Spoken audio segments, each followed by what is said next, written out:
What's up today, teenagers? Welcome back guys to our channel. Cek, ini kira-kira udah part berapa nih, Cek? Enaknya part berapa? Yang pasti udah lebih dari 5. Gua tahu tuh. 7. Part berapa? 7 ya kayaknya terakhir ya. 7 ya berarti. Wah, udah part 7. Wow, Di belakang dan kalian ini nonton. Ada siapa nih? Sesuatu yang spesial Iya, pada hari ini kita spesial loh teman-teman. bahasnya, Kita teman-teman. tutupin aja, kita Tutupin dulu ya. Ya, kita sambut.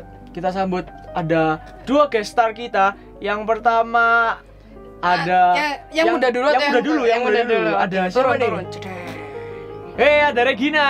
Yeay.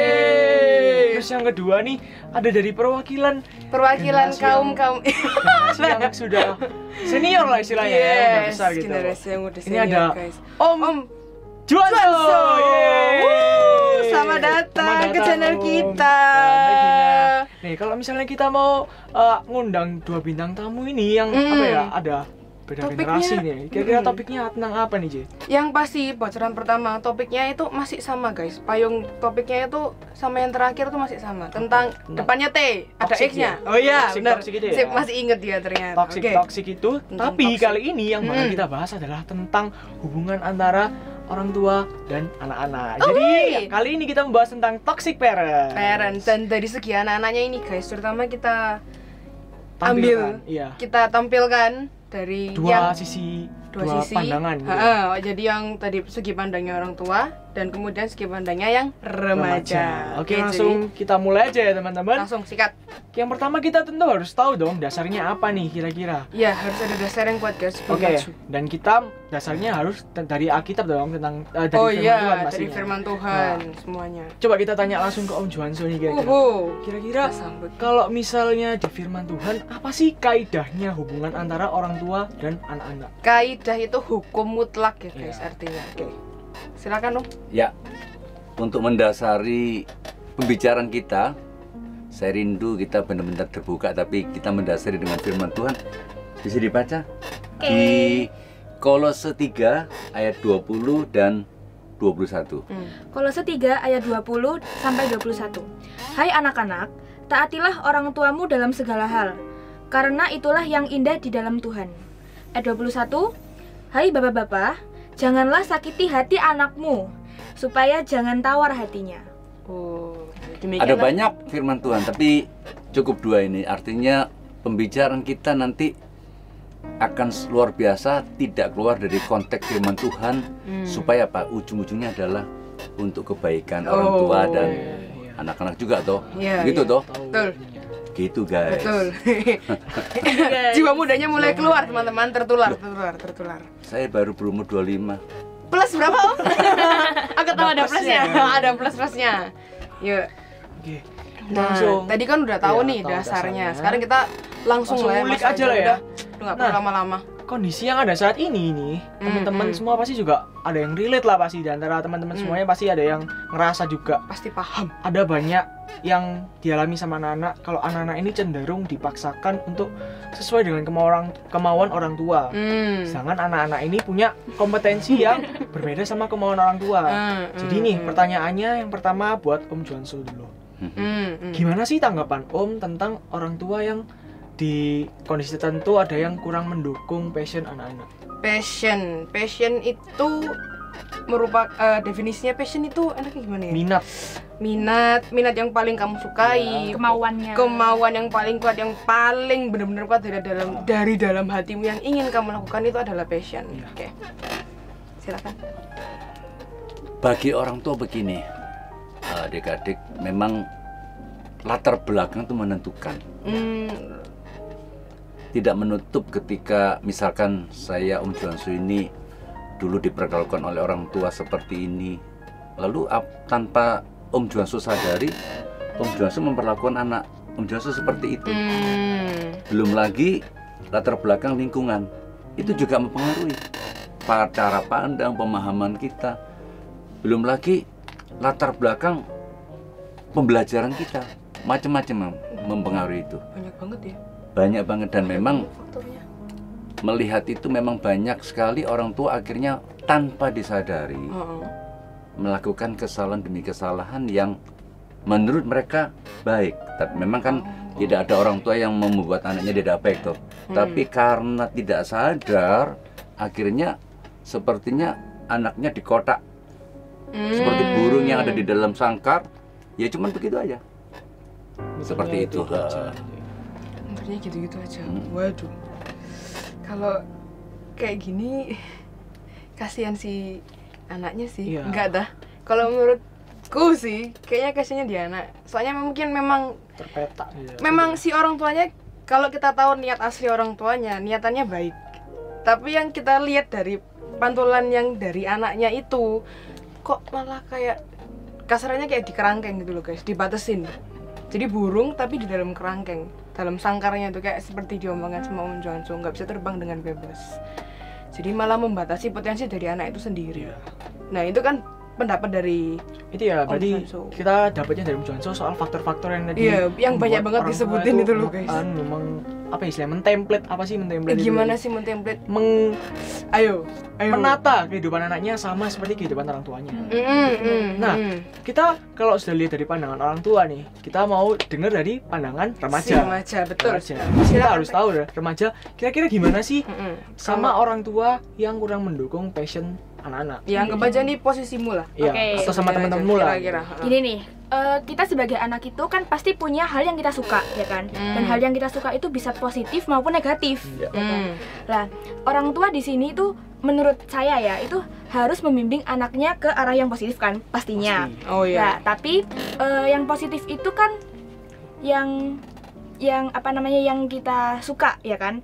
Lah, kita orang tua itu harus tahu juga maunya anak itu gimana sebenarnya. Lah, selagi itu kemauannya positif, ya kan, harus didukung. Tapi apa ya, nggak sedikit juga bahwa ada orang tua yang sama anaknya minatnya sama.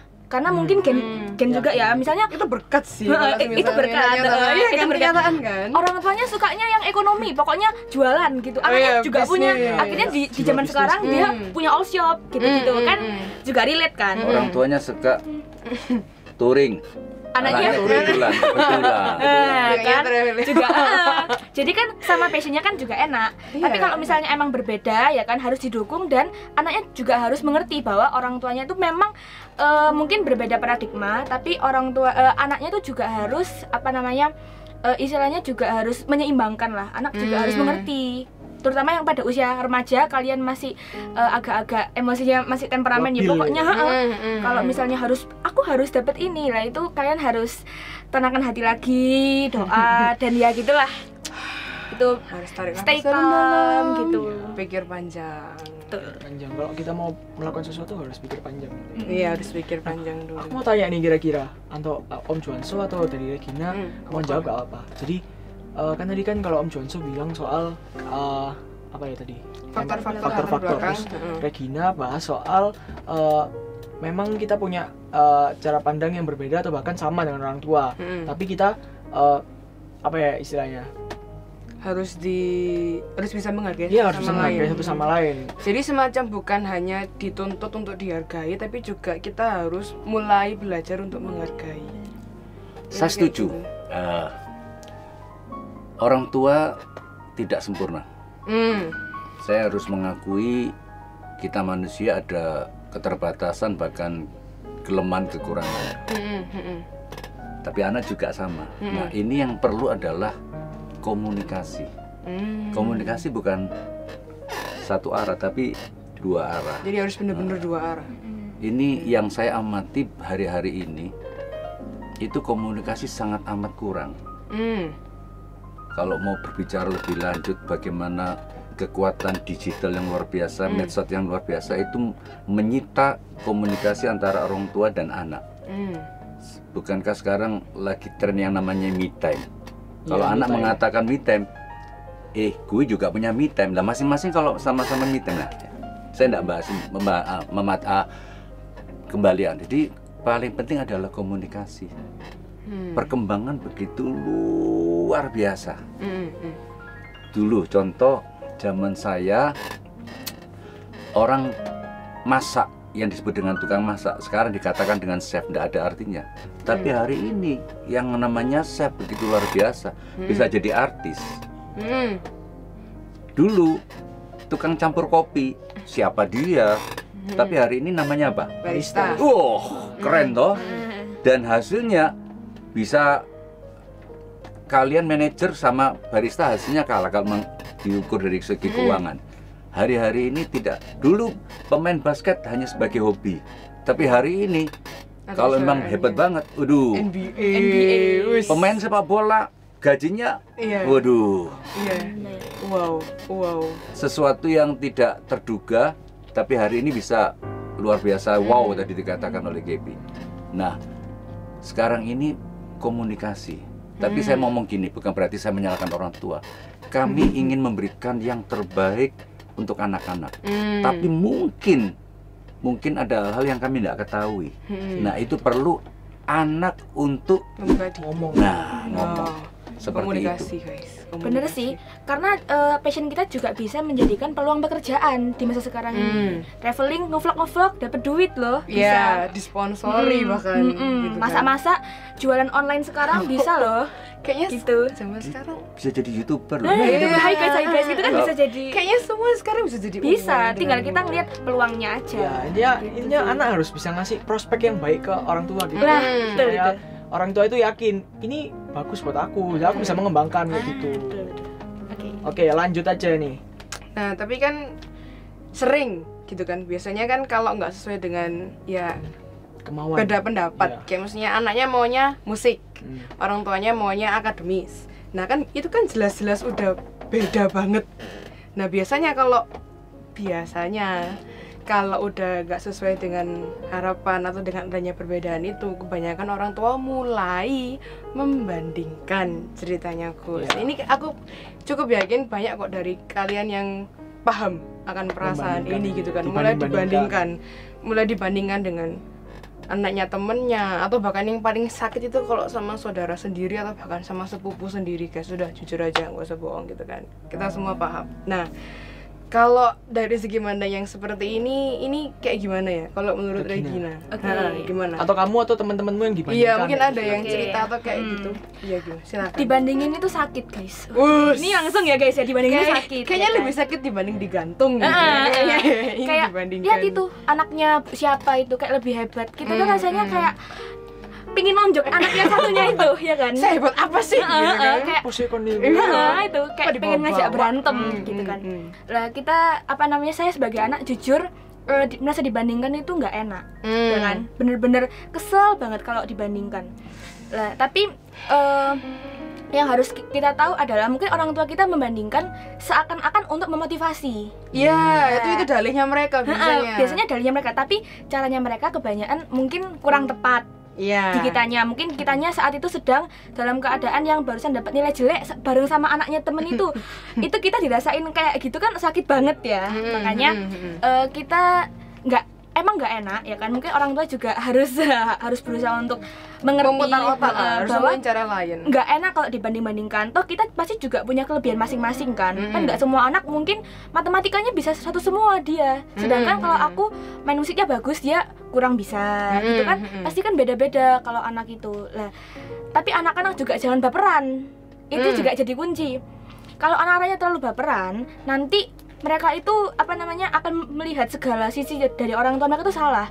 Dibandingin kayak dibandingin terus, padahal kan enggak. Orang tua juga pengen anaknya itu baik, tapi emang mungkin anaknya juga jangan baperan. Jadi tetap kunci yang sama adalah komunikasi. Yang paling penting itu sebenarnya. Yang paling penting. Oke, tadi itu kan pendapatnya dari si Regina itu kan udah jelas mewakili remaja. Nah, kalau pendapatnya dari orang tua, dari Om Juanso mungkin bisa saya sharing. Pribadi tidak setuju dengan membandingkan.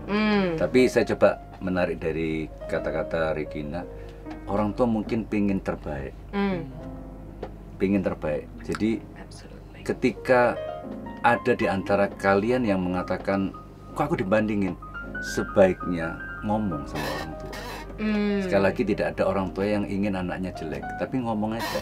Contoh begini, misalkan ini si Regina pengen main musik, kami sebagai orang tua mungkin diajak ngomong, lah saya pribadi ingin Regina masuk ke akademisi, nggak baca apa gitu, tapi Regina kok kepinginnya di musik. kita ngomong. Nah, dari situ akan kita terbuka. Kira-kira musik ini hanya sambil lalu yang tidak ada masa depan atau memang mau mendalami. Nah, itu kan butuh. Itu harus melalui komunikasi. Terus nanti kalau misalkan saya tanpa saya sadari membandingkan, kamu nggak tahu ya itu loh sekarang S3 gini. Nah, mungkin coba ngomong sama orang tua. Kalian bisa ngomong aja, ma, pa, atau bagaimana. Pokoknya tapi jujur. Santun gitu aja. Oh, jadi sebenarnya kita mau terbuka. Komunikasi itu oke dengan orang tua. Kalau kalian memang merasa nggak srek dengan apa yang dilakukan oleh orang tua, jujur aja. Cuman tadi seperti yang dibilang sama Om Juanso, harus ada aturannya. Mungkin harus santun. Awal ada ya macam-macam orang tua. Ketika Gibi ngomong gitu, saya marah, maybe. Responnya kan masing-masing itu respon otomatis. Coba tahan diri sekali. Nanti pendekatan. Ketika seorang Gibi mau ngomong sama papanya, itu harus right time. Jadi harus cari waktu yang tepat. Cari waktu yang tepat. Kalau papanya lagi capek. Iya, kalau sudah lagi marah-marah, baru pulang kerja, ya kan capek langsung kasih bumbu, langsung duar. Terus coba bicara dengan right statement. Pengaruh. Jadi kata-kata yang dipilih dan juga nada yang digunakan itu harus tahu cara masuknya, guys. Nggak bisa sembarangan. Semua ada triknya ini sepertinya. Boleh istilahnya boleh kritik tapi santun. Pelan-pelan, lama-lama papa atau mama coba dilihat siapa yang nggak setuju, yang paling keras menentang.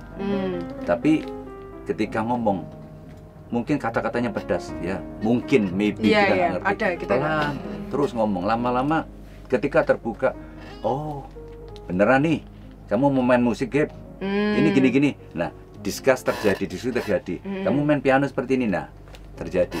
Maybe asal mulanya sepertinya passion, tapi ternyata setelah ditimbang, diperdalam, oh ternyata yang memutuskan akhirnya apa? Si Gaby sendiri. Anak bisa konsekuen dengan pilihannya. Nah itu yang paling. Tapi tetap intinya harus dengan sepengetahuan orang tua. Jangan sampai kamu jalan sendiri, orang tua mau tinggal, karena gak ngerti apa-apa tentang aku.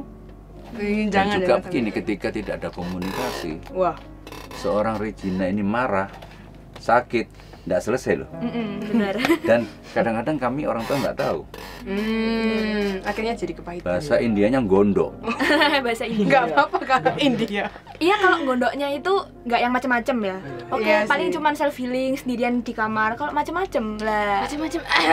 Contohnya apa macam-macam? Ya makannya banyak. Nanti akhirnya kayak overeating. Kan nggak ada yang tahu. Minum kopi banyak nggak bisa tidur. Akhirnya kecanduan terus. Bukan nggak bisa tidur tuh, bahasa Madurnya kelempoken. Madura. Kayaknya semua negara disebut negara dan kota. Semuanya masuk kayak ini kayaknya. Oke, jadi kayaknya udah jelas deh pendapat dari orang tua dan juga pendapat dari remaja. Oke, kali ini kita lengkap guys diskusinya, terwakilkan dari orang tua dan juga dari pihak remaja. Iya, oke nih. Kayaknya ini udah mendekati jam-jamnya lagi pengen ngantuk nih ya, udah cukup panjang nih kita. Kalau gitu, kita bakal lanjut di part selanjutnya nih teman-teman. Jangan lupa untuk terus saksikan WhatsApp Today Teenager di sesi selanjutnya. Kalau gitu, see you and God bless you. Dadah. Bye.